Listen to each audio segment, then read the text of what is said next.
Oi pessoal, tudo bem? Meu nome é Carlos, bem-vindo ao canal Tecnocore e hoje eu vou ensinar para vocês tudo o que vocês precisam saber para montar um PC. E para montar aquele seu PCzão bala, você vai precisar de uma placa-mãe, processador, uma placa de vídeo, SSD, uma fonte, um gabinete e memória RAM. Então, vamos começar com o processador. E a pergunta é, como escolher um processador? Bem, primeiro para você escolher um processador, você vai ter que escolher entre AMD ou Intel. Você pode dar uma pesquisada na internet e ver qual faz melhor seu gosto. Daí agora a gente se pergunta, como saber a geração do meu processador? Para isso, é bem fácil. Normalmente os processadores indicam a sua geração no primeiro número, como por exemplo os da Intel. Vejamos aqui, temos o i5-750. Ele tem apenas 3 dígitos, isso mostra que ele é de primeira geração. Logo abaixo temos esse i5-2300. Que ele representa um i5 de segunda geração. Temos o i5-3330, que seria de terceira geração. Temos o i5-6400, sexta geração. E aqui temos o i5-10400.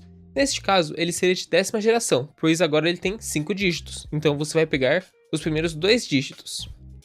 Também podemos ver em processadores AMD, como o Ryzen 5 1600. Eles seriam o Ryzen 5 da primeira geração. Temos o Ryzen 5 2600, que seria de segunda. Temos o Ryzen 5 4500, que seria de quarta. E temos o Ryzen 5 9600, que seria de nona geração. Certo, depois disso, a gente se pergunta, para que servem as letras no final? Então, os da Intel, que seriam essas letras aqui da tela. O Y representaria o baixíssimo consumo de energia. A letra U representaria o baixo consumo de energia. A letra H seria o alto desempenho. A letra Q seria quad-core. A letra K seria suportar overclock.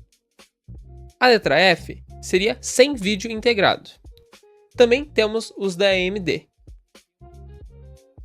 que seria X, processador de desktop de alta performance, XT, que tem alta performance e clocks maiores que as versões X, G, que indica processadores de desktop com placas de vídeo integradas. H, com alta performance para notebooks. U, de CPUs de baixa tensão usados em notebooks finos e ultraleves. S, processador de desktop de baixo consumo com placa integrada. HX, que seria encontrado em notebooks com performance muito elevada. E por último, 3D, que usa empilhamento vertical de cachê para oferecer mais potência em games. Tá bom, mas agora você deve estar se perguntando, como que eu faço para refrigerar esse processador? Então, o que você vai ter que fazer é basicamente pegar o processador que você escolheu e pesquisar na frente, TDP.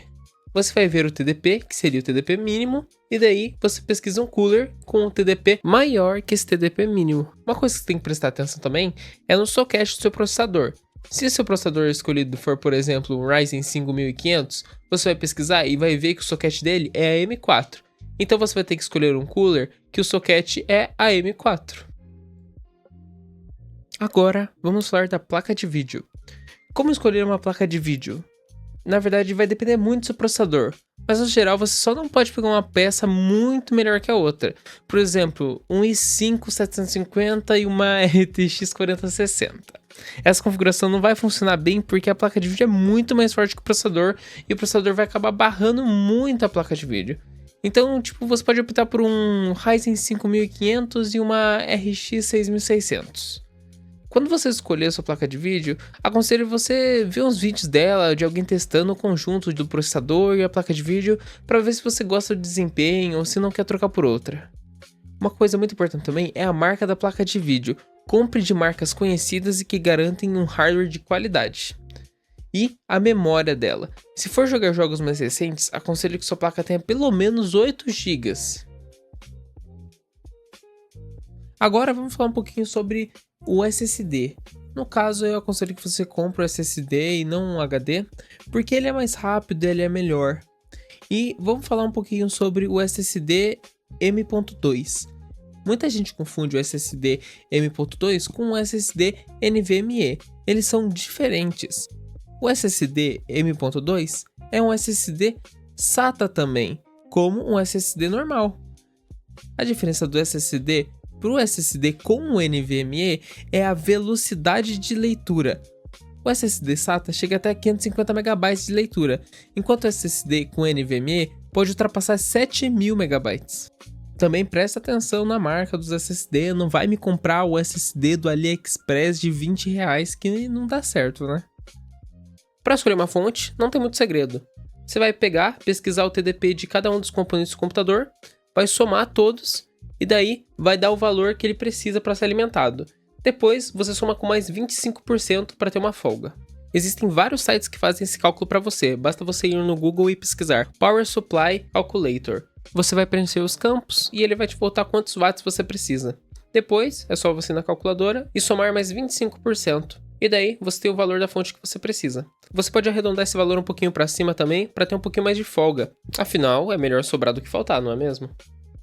Eu aconselho você a escolher uma fonte com o selo 80+, porque ele garante uma eficiência melhor da sua fonte. E, variando de nível, essa eficiência vai aumentando cada vez mais. E para você ter uma fonte eficiente, você precisa ter peças boas, ou seja, o selo 80+ garante a qualidade das suas peças. Vou bater na mesma tecla, fonte é um negócio que tem que durar, é um negócio que tá mandando energia pro seu PC inteiro. Então, cara, presta atenção na marca da fonte e não economiza na fonte, cara. Você economiza na fonte é literalmente pedir para queimar todas as suas peças. Não compre uma bomba, entendeu?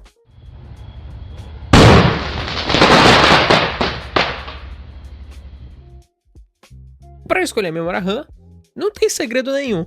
Você vai ter que prestar atenção em uma coisa. Qual é o DDR dela? Normalmente, a memória RAM que a gente utiliza nessas placas mais atuais é o DDR4. Claro que existe o 5, mas os mais utilizados hoje em dia é o DDR4. Quando você for escolher sua placa-mãe, você vê qual é o suporte dela. Se é DDR3, DDR4, DDR5, e daí você compra uma memória RAM compatível. Outra coisa boa de falar é o clock da memória, que seria quanto mais o clock, mais rápido a sua memória é. Para você saber qual que é a frequência máxima que sua placa-mãe aguenta de memória RAM, basta você pesquisar nas especificações dela. Agora, depois de escolher todos esses componentes, conseguimos escolher a placa-mãe sem muita dificuldade. Você vai escolher sua placa-mãe com base nos outros componentes que você escolheu, como por exemplo, o socket do processador, caso tenha escolhido um SSD M.2, a compatibilidade dele na placa, o tipo da memória RAM, por exemplo, DDR4. É bom também prestar atenção no chipset da placa. O chipset da placa é como se fosse o processador, só que da placa-mãe. Existem alguns que são mais simples e outros que são mais avançados. Como por exemplo, os chipsets da Intel que terminam com Z ou X. Ou também os da AMD que terminam com a letra B ou X. Também é bom prestar atenção nos tamanhos da placa-mãe. Temos 4 tamanhos hoje em dia. Temos o tamanho ATX, que seria o tamanho normal. Temos daí o Micro ATX, que seriam placas pequenas, e teríamos o Mini ITX, que seriam placas menores ainda. Temos também as placas EATX, que são placas muito maiores que as ATX. E por último agora, o gabinete. O gabinete é mais tranquilo de escolher e só tem uma coisa só que você tem que prestar atenção, que é o tamanho do gabinete. Alguns gabinetes só suportam placas ATX para baixo, outros só Micro ATX para baixo. E caso você tenha escolhido uma placa EATX, você vai precisar de um gabinete maior que suporta o EATX. Bom, o vídeo foi esse. E agora você sabe montar um PC. Se você gostou do vídeo, deixe seu like. Se tiver alguma ideia de vídeo, deixe nos comentários. Muito obrigado pela sua visualização e até mais!